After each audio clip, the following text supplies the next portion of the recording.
100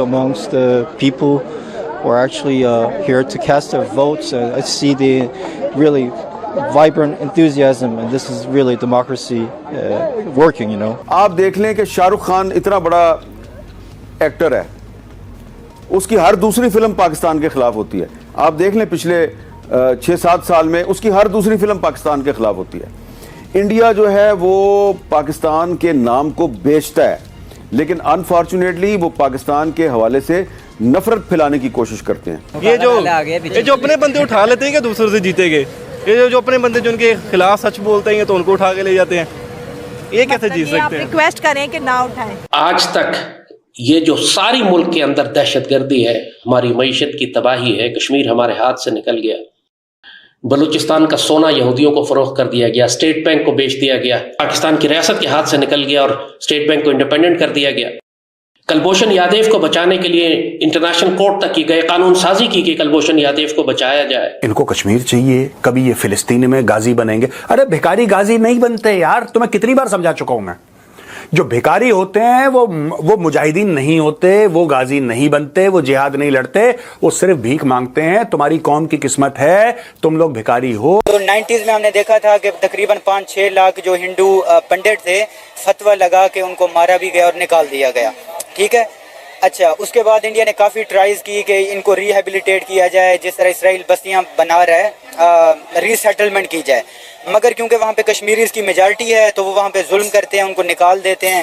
ٹھیک ہے، تو وہ پاسبل نہیں ہو پایا. لیکن سائم افسوس کی بات یہ ہے کہ جب بھی ہم نے جموں کشمیر کی بات کی ہے کبھی بھی کشمیری پنڈتوں کا کسی نے ذکر نہیں کیا، کسی نے نہیں بتایا کہ ان کے ساتھ کیا ہوا. سب لوگ یہ تو بتاتے ہیں کہ جموں کشمیر میں انڈیا کیا کر رہا ہے، وہاں کے لوگوں کے ساتھ کیا ہو رہا ہے، کشمیریوں کو کس طرح کا ظلم اور بربریت برداشت کرنی پڑی ہے، لیکن کبھی بھی کشمیری پنڈتوں کا ذکر نہیں کیا گیا. پاکستان میں اس لیے ذکر نہیں کیا گیا کیونکہ پاکستان میں کشمیریوں کو مظلوم ٹھہرایا جاتا ہے، تو اس لیے جو کشمیریوں کے مظالم ہوں گے وہ اسٹیٹ سینسر کرے گی.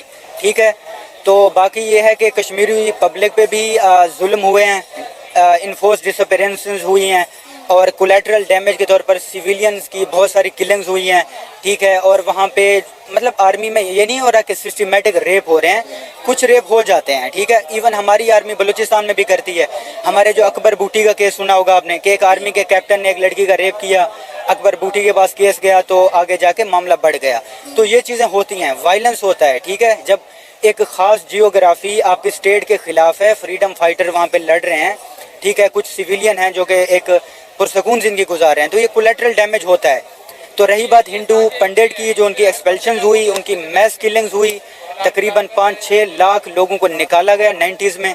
ایک فتویٰ لگایا گیا، میں انٹرویو پڑھ رہا تھا تو اس میں وہ پنڈت کہہ رہا تھا کہ باہر فتویٰ لگایا، مسجدوں میں اعلان ہوا اور سارے کشمیری چاٹ دورے اور کھلے عام قتل و غارت ہوئی اور نکال دیا گیا. ٹھیک ہے، اور یہ کشمیری پنڈت جو ہیں انڈیجنس تھے، آلدو ان کا ریلیجن ڈفرینٹ تھا، تو ایسا نہیں ہونا چاہیے تھا. تو یعنی آپ اس حق میں ہیں کہ کشمیری پنڈتوں کو کشمیر میں واپس لایا جائے اسی ڈگنیٹی اور وقار کے ساتھ جس طرح وہ پہلے رہ رہے تھے. میں یہ چاہوں گا کہ انسانوں کا قتل عام نہ ہو. ٹھیک ہے، انسانوں کے درمیان سویلین کلیش اور کلنگز نہ ہوں. ٹھیک ہے، جب تک وہاں کشمیری عوام میں ایکسیپٹنس نہیں آ جاتی آپ ری سیٹلمنٹ نہیں کر سکتے. ٹھیک ہے، اور کشمیری عوام میں ایکسیپٹنس تب آئے گی جب کشمیری عوام کو روزگار ملے گا، وہاں پہ انویسٹمنٹ آئے گی، ان کا پوائنٹ آف ویو بدلے گا، انہیں لگے گا کہ ہم انڈیا کے اپنے بندے ہیں، اسٹیٹ ہمیں اون کر رہی ہے. ٹھیک ہے، اسٹیٹ ہمیں بیگانہ نہیں سمجھ رہی. ٹھیک ہے، ان کے بچوں کے روزگار ہوں گے وہاں پہ، تو آبویسلی ٹیررزم نہیں ہوگا. تو آبویسلی کیا ہوگا کہ ان کا مائنڈ سیٹ چینج ہوگا، پھر ہندو سکھ کمیونٹی کی طرف ان کا پوائنٹ آف ویو بدلے گا. اس سے کیا ہوگا کہ وہ پھر پنڈت اگر ری سیٹلمنٹ کرتے ہیں تو کوئی ایشو نہیں ہوگا. موعید یوسف کو انہوں نے نیشنل سیکیورٹی ایڈوائزر، بالکل CIA کا آدمی تھا، لا کے اس کو لگایا. اس نے وہ نیشنل سیکیورٹی پالیسی لکھی پاکستان کی کہ 100 سال کا امن کریں گے ہم بھارت کے ساتھ. یعنی وہ نریندر مودی RSS وہ اکھنڈ بھارت بنا رہا ہے, وہ ہندو راشٹرا بنا رہا ہے, اس نے کشمیر پہ آرٹیکل 370 ختم کر کے کشمیر پر قبضہ کر لیا, اور یہ پتہ نہیں کس فینٹیسی لینڈ میں رہتے ہیں کہ انہوں نے ڈاکومنٹ بنایا کہ ہم 100 سال کا امن کریں گے بھارت کے ساتھ. انہوں نے, فیض نے پورا ISI کا میڈیا ونگ جو تھا وہ حسین ندیم کے حوالے کر دیا. قادیانی ایک اور کٹر قادیانی موحد یوسف کا وہ خاص آدمی تھا, اور پورا ISI کا میڈیا ونگ امیجن کریں اس زمانے میں حسین ندیم چلایا کرتا تھا, وہ ایک قادیانی لڑکا سویلین, باہر اس کا دفتر بنایا گیا. ISI کی ساری انفارمیشن وارفیئر ٹیمیں ایکسپوز ہو گئیں اس کے سامنے. یعنی ناقابل یقین پاگل پنے کی حد تک ایک وحشت مچی ہوئی تھی کہ فیض کر کیا رہا ہے اس وقت ISI کے ساتھ, پاکستان کے ساتھ کرنا کیا چاہ رہا ہے.